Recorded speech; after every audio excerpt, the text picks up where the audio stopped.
అరవింద్ కేజ్రీవాల్ ఇప్పుడు దేశవ్యాప్తంగా బాగా వినిపిస్తున్న పేరు. ఢిల్లీ రిజల్ట్స్ ఎఫెక్ట్ తో ఈ మాజీ ఐఆర్ఎస్ అందరికీ అభిమానిగా మారారు. ఫ్యాన్స్ లిస్ట్ లో మన స్టేట్ లీడర్స్ కూడా జాయిన్ అయ్యారు. చీపురు కట్టతో జాతీయ పార్టీలను ఊడ్చేసిన గ్రేట్ లీడర్ అంటూ కేజ్రీవాల్ ను పొగడ్తలతో ముంచెత్తుతున్నారు నేతలు. ఇక 30 years ఇండస్ట్రీగా చెప్పుకునే టీడీపీ అధినేత చంద్రబాబు అయితే అరవింద్ కేజ్రీవాల్ ను ఆకాశానికి ఎత్తారు. ఆమ్ ఆద్మీ పార్టీ విజయం అవినీతి పరులకు ఓ హెచ్చరిక లాంటిదని బడాబడా మాటలు పేల్చారు చంద్రబాబు. కేజ్రీవాల్ పెట్టిన పార్టీ పేరు కూడా మీరు చూస్తే ఆమ్ ఆద్మీ అని పేరు పెట్టి అవినీతి పరులపైన ఒక ఆర్డినరీ మ్యాన్ నిరంతరం పోరాడి ఈ దేశంలో దేశ రాజధానిలో ఒక డైరెక్షన్ ఇప్పించగలిగాడు. అవినీతికి అదే మాదిరిగా ప్రజా సమస్యలకి ప్రజల ఇబ్బందులకి నిత్యావసర వస్తువుల ధరలకి ఏ విధంగా కోరిలేషన్ ఉందో ఎక్స్ప్లెయిన్ చేయగలిగాడు ప్రజల్లోకి వెళ్ళి.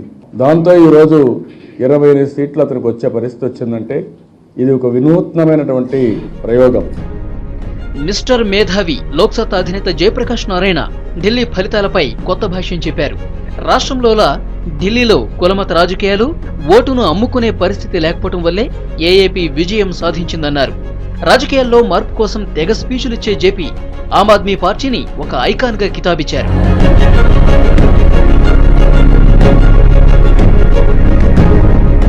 ఇక కాంగ్రెస్ లీడర్లు సైతం ఆమ్ ఆద్మీ పార్టీకి శభాషులు శుభాకాంక్షలు చెప్పుకొచ్చారు.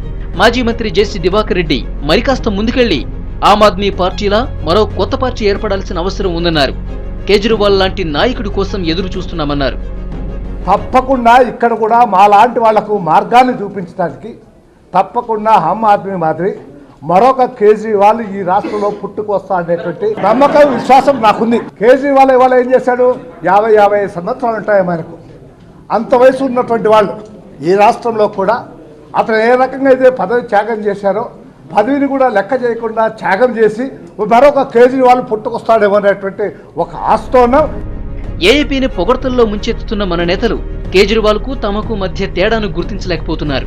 అవినీతితో పాటు సామాన్యుల సమస్యలపై కేజ్రీవాల్ కున్న కమిట్మెంట్ తమకు లేదన్న విషయాన్ని అర్థం చేసుకోలేకపోతున్నారు.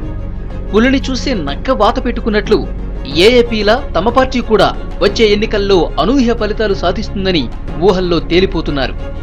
నగర ప్రాంతాల్లో పట్టణ ప్రాంతాల్లో ఈ సాంప్రదాయ రాజకీయానికి చర్మఘట్టం ఆరంభమైందని మేము భావిస్తున్నాం. ఈ సాంప్రదాయ పార్టీలు వాళ్ళ డబ్బుని సంస్థాగత బలాన్ని వాళ్ళకున్న ప్రాబల్యాన్ని ఈ మొత్తాన్ని ఎదిరించి మన దేశంలో ఎన్నికల్లో కొత్తగా వచ్చిన పార్టీలు నిజాయితీకి నిలదొక్కోవడం ఎంత కష్టం మనందరికీ తెలుసు. ఆ నేపథ్యంలో మా దృష్టిలో నిజంగా ఢిల్లీలో గెలిచింది ఇవాళ ఆమ్ ఆద్మీ పార్టీ. మన నేతల్లా నక్కజిత్తుల రాజకీయాలు కేజ్రీవాల్ కు తెలియదు. పూటకో మాట మార్చే రకం కాదు ఆయన. ఇచ్చిన మాటకు కట్టుబడే వ్యక్తి. నమ్మిన సిద్ధాంతం కోసం ఎంతటి కష్టమైనా దృఢంగా నిలిచే నైజం ఆయనది. అదే కేజ్రీవాల్ ను క్రేజీ లీడర్ గా చేసింది. తెలంగాణపై రోజుకో తీరుగా మాట్లాడుతున్న బాబు, జేపీ, సీమాంధ్ర నేతలు కేజ్రీవాల్ ని చూసి నేర్చుకోవాల్సింది చాలా ఉంది. తెలంగాణపై ఆమ్ ఆద్మీ పార్టీ ఏం చెప్పిందో ఓసారి చూద్దాం.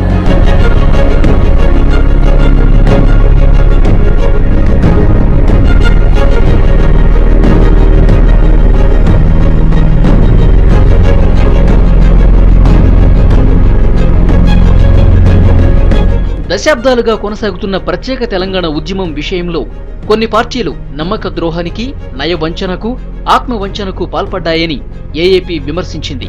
కేంద్ర రాష్ట్ర ప్రభుత్వాలు తమ రాజకీయ అవసరాల కోసం విభజించు పాలించు పద్ధతిని అనుసరిస్తూ వచ్చాయని పేర్కొంది. ఇకపై ఎలాంటి ట్విస్టులు, అనూహ్య పరిణామాలు లేకుండా తెలంగాణపై నిర్ణయం తీసుకోవాలని కేంద్రాన్ని కోరింది.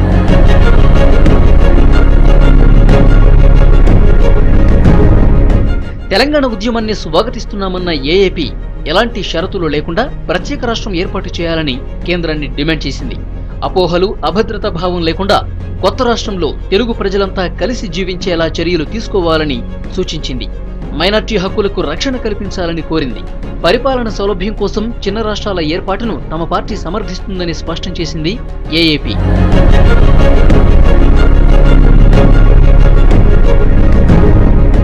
రాజకీయ స్వార్థం కోసం తెలంగాణపై రోజుకో రకంగా మాట్లాడుతున్న రాష్ట్ర నేతలకు కేజ్రీవాల్ లా కమిట్మెంట్ లేకపోవడం వల్లే జనం నమ్మటం లేదంటున్నారు విశ్లేషకులు.